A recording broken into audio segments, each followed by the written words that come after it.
Assalamualaikum warahmatullahi wabarakatuh. Perkenalkan, nama saya Muhammad Alwan Aditya. Saya dari kampus Universitas Nahdlatul Ulama Cirebon. Saya di sini akan membahas tentang komunikasi lintas budaya. Yang pertama saya akan menjelaskan itu tentang definisi komunikasi lintas budaya. Apa sih lintas budaya? Komunikasi lintas budaya tersebut yaitu adalah proses di mana dialihkan ide atau gagasan suatu budaya yang satu kepada budaya yang lainnya dan sebaliknya. Jadi komunikasi lintas budaya itu kita itu menjelaskan atau memaparkan atau menunjukkan satu budaya atau budaya kita sendiri kepada budaya yang lain dengan tujuan mengenalkan dan memaparkan budaya kita tersebut atau budaya orang lain. Nah, komunikasi lintas budaya ini memiliki fungsi. Fungsi yang pertama yaitu menyatakan identitas sosial kita. Jadi, dengan adanya komunikasi antar budaya, individu tersebut dapat menunjukkan identitas sosial sendiri. Yang kedua itu menyatakan integrasi sosial. Jadi, komunikasi antar budaya dapat menyatukan dan mempersatukan antar pribadi dalam interaksi tersebut. Yang ketiga itu menambah pengetahuan. Kenapa menambah pengetahuan? Karena kita itu dari definisinya juga kan mengalihkan ide atau menambah pengetahuan, yang dimana dari definisinya juga disebutkan bahwa pertukaran komunikasi lintas budaya itu adalah pertukaran ide pokok dari satu budaya ke budaya lain dan maupun sebaliknya. Jadi kita itu tahu bagaimana kebudayaan orang lain dan orang lain juga tahu bagaimana kebudayaan kita.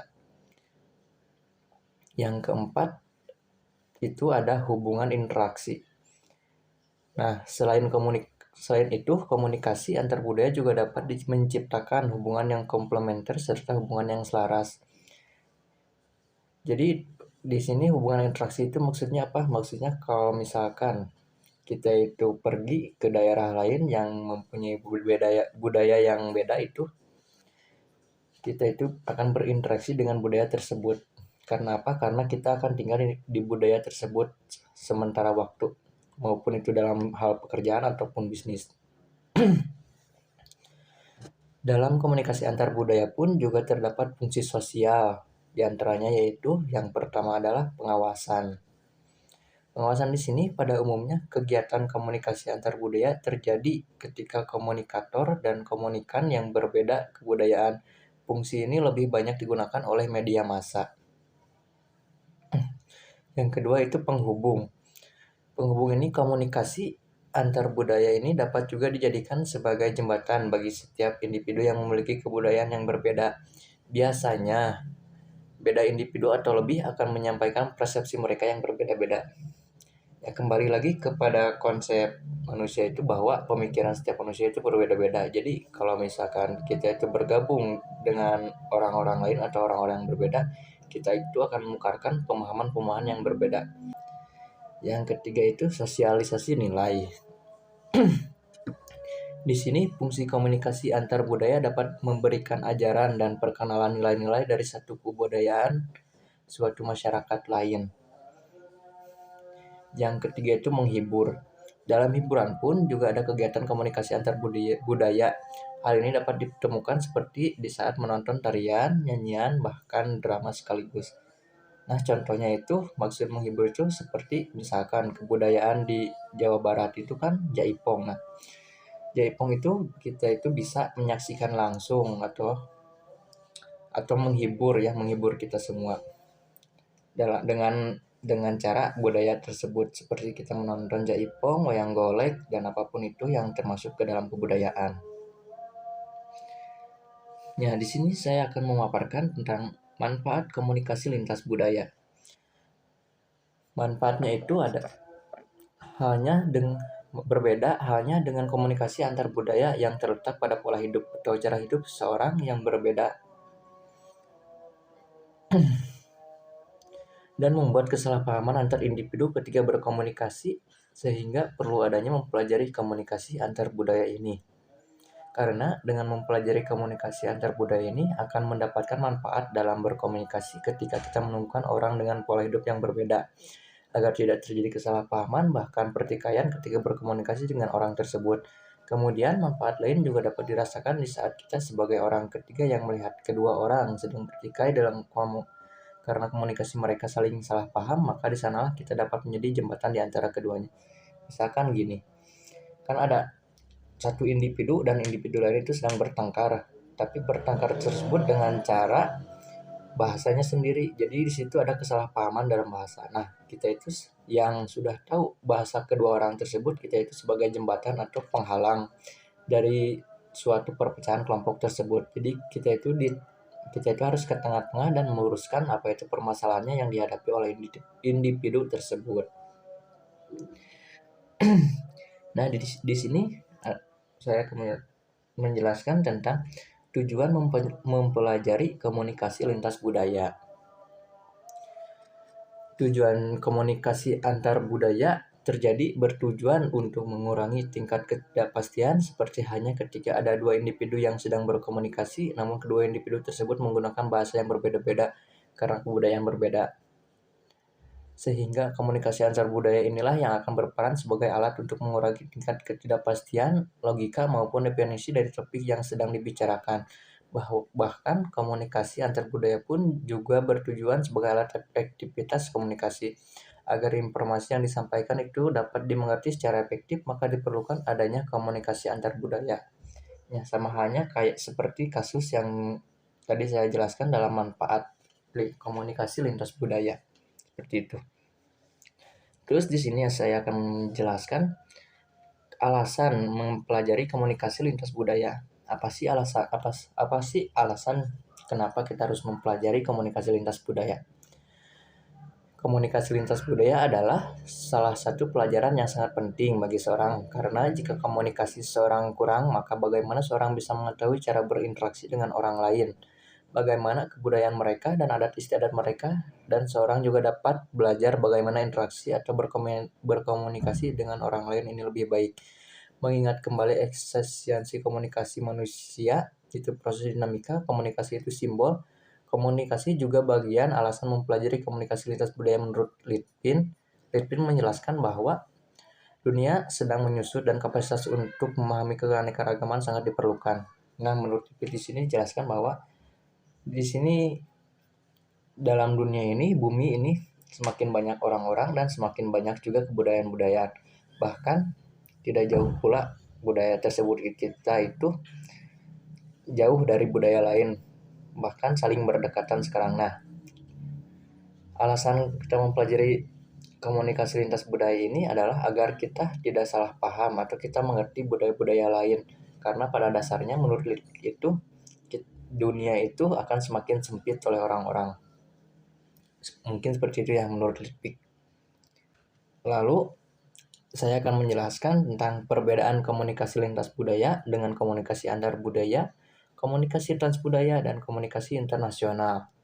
Nah, di sini saya akan menjelaskan tentang yang pertama itu tentang komunikasi lintas budaya merupakan bentuk komunikasi heterophilus atau heterophilus communication yang wajar terjadi di era globalisasi seperti saat ini.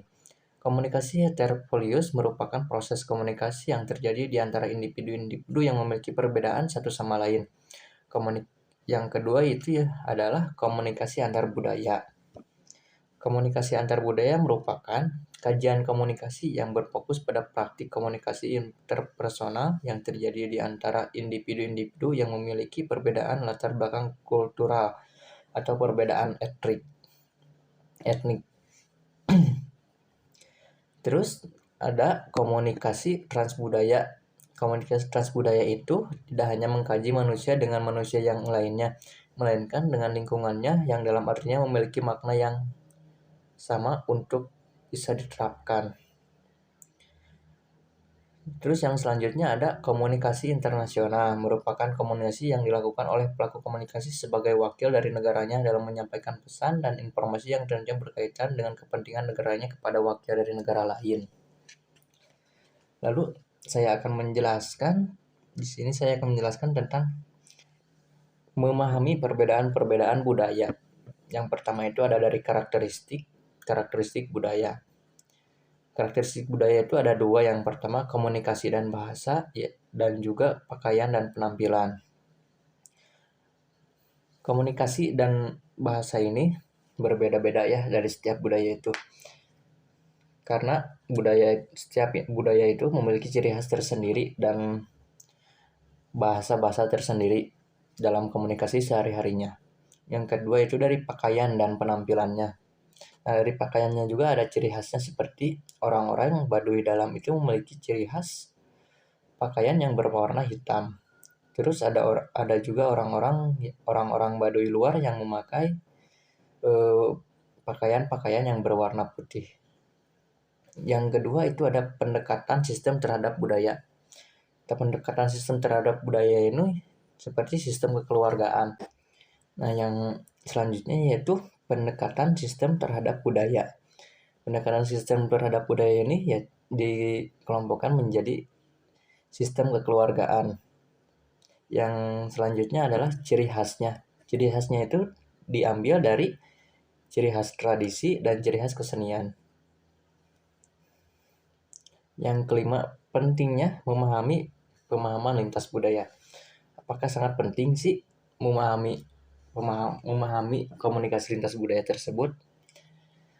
Di sini dijelaskan manusia tumbuh dan berkembang di dalam lingkungan budayanya masing-masing, sehingga membentuk dan menciptakan cara berpikir dan bertingkah laku yang khas bagi para anggotanya. Seringkali kita merasa yakin bahwa cara berpikir dan tingkah laku serta sistem budaya yang kita anut adalah sistem yang baik, benar, dan normal. Pemahaman terhadap budaya orang lain atau budaya suatu masyarakat sangat penting, terutama bagi orang-orang yang sebut saja bekerja dalam industri pariwisata dan hospital, termasuk diantaranya para manajer, para pengambil keputusan, atau para petugas yang dalam pekerjaan sehari-harinya melakukan hubungan interaksi atau kontak langsung dengan orang-orang yang berasal dari dan memiliki kebudayaan yang berbeda. Nah, jadi di sini kenapa sih kita harus memahami pemahaman lintas budaya itu? Yaitu fungsinya untuk agar jika kita melakukan aktivitas atau pekerjaan di luar daerah atau di luar kebudayaan kita itu, jadi kita itu paham budaya apa saja yang terletak dalam daerah tersebut. Jadi kita itu harus mengkondisikan kehidupan sehari-hari kita dengan norma-norma atau aturan-aturan yang berlaku di daerah tersebut atau di budaya tersebut. Jadi kalau misalkan kita orang-orang yang suka merantau gitu, kita itu harus melakukan atau melaksanakan aturan-aturan yang tercatat di budaya tersebut, dan kita itu tidak boleh melanggarnya. Kalau kita melanggarnya, biasanya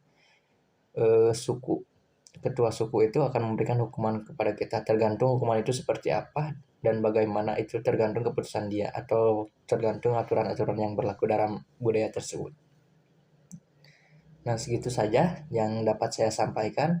Kurang lebihnya mohon dimaafkan karena saya masih dalam tahap proses belajar ya. Dan kalau misalkan saya merasa gugup, ya wajarlah, saya pertama kali presentasi dalam video tersebut. Jadi maaf kalau ada salah kata atau ada yang kurang mengerti dalam pembahasan saya, bisa ditanyakan di kolom komentar. Terima kasih atas perhatiannya. Wassalamualaikum warahmatullahi wabarakatuh.